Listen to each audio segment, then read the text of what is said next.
Welcome to Music and Medicine. I'm your host, Dr. Moshe Lewis. Really excited today to be joined by my co-host, Kathleen Bradley. How are you doing, young lady? I'm doing well, thank you, and looking forward to our next guest. It's going to be exciting and different. It is, yes. We have a trumpet player, Tatiana Tate, and I mean, we've been listening just to some of the back roll and things like that. It's been incredible. You got to tell us, like, how did you choose that as your instrument? Well, I just want to say thank you so much for allowing me to be here. Sure. I play a lot of instruments actually. Trumpet Okay. is the one that I just decided to stick with the longest. So growing up, my parents thought I was a very delicate child, so I was unable to play sports or go outside or do much of anything. So, Were you an only child? I'm not. Oh, I interesting. have an older brother and he Okay. played sports. He's like, what, 6'2", 6'3"? Okay. Yeah, so, wow. of course he's going to play sports. Yeah. He started to get into music in elementary school, and one day he joined this program. There's this little church in Bixby Knolls, kind of like in Long Beach. Mhm. He joined the music program there, and then after a while, when my mom took me there to see his rehearsal, the lady who runs the organization, she told me, she's like, do you want to try? Like, do you want to come up and play the drums? At the time, my brother was playing drums. And so my mom let me. When I grabbed that drum, that was it. That was it. So, my brother and I were both taking classes in the program together. And then from there, she taught us instruments from all around the world. She was my first teacher, rest in peace, Terry Moore. After doing a few months of drums, she's like, now it's time for you to learn another instrument. I'm like, what do you mean another one? And so my brother was playing sousaphone, and then I was playing trombone, and then one week I was playing sousaphone, and then, one day at rehearsal, she opens up the case and she hands me a trumpet. And she's like, I want you to take this trumpet and take this fingering chart and let me know what you think. And so I come back like 7 days later and I was already able to play a scale. And she was shocked because it's like, especially with trumpet, unlike other instruments like piano, you can press a key, you're making a sound. But, I have to deal with my armature and like my hand placement in order to like, get things together. And from there, the moment I picked up this horn, like I knew I had a voice. And I felt like this really spoke to me. So it's my vessel, at the end of the day.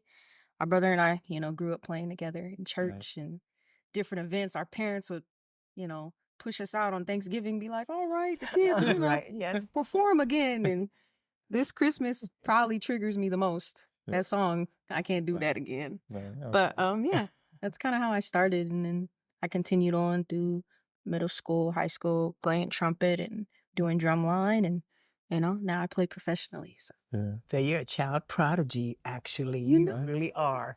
I don't consider it that way, but you are our child prodigy. It's not an easy instrument We're to pick up. adopting you. Yeah. Who inspired you? What trumpet players or what even musicians? Oh man, I always love this question because there are so many. So I'm going to start off with my early influences. I would say some of the first horn players I listened to, Miles Davis. Of course. Sometimes I like, I got a tiny little ego. I like to call myself Miss Miles. Small, big piece to build. The one thing I love about Miles is like his use of space. And it's like nobody talks about how like Miles Davis is like sexy for trumpet. Like it's just one note will just leave you, like speechless. So he was a big influence on mine. I love Freddie Hubbard. And then my all-time is Roy Hargrove. I'm fortunate enough to play with his younger brother. He's a pianist, so I play a lot with him to this day. And Roy just definitely inspires the soul that I have in my playing and how I develop my lines and approach, a lot of different tunes. To tell y'all about some female trumpeters, because not a lot of people know about Black women who play like this instrument. Everybody knows Cynthia from Sly and the Family Stone. She definitely inspired my look with the fro and the everything. And there's also Clara Bryant, which not a lot of people know about. She was one of the first Black female instrumentalists to travel overseas playing jazz. And so she studied under Dizzy Gillespie. She sang, she wrote for big band, and she did all these amazing things.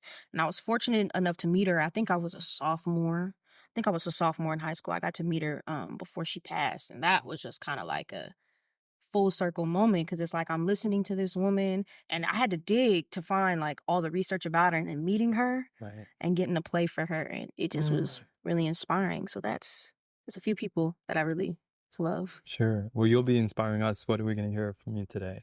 You know what? I thought I'd, keep it chill. Okay. So about 6 or 7 months ago, I started to really push on my social media. Like for musicians who know me around town, they're like, "Oh, it's a gig. Tati's probably on it." I was always outside performing. I've been doing it for forever, but I never really got into social media because it felt like a chore.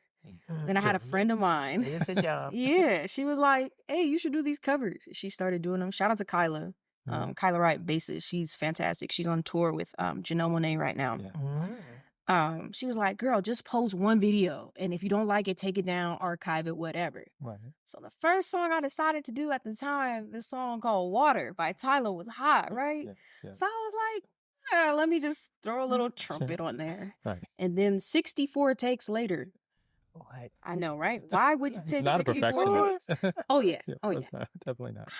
My friend's Miles. like, go on the internet, pick a number. What was it, like 1 through 40, however many takes, and it was take number 9. So I was like, okay, we're just gonna choose that.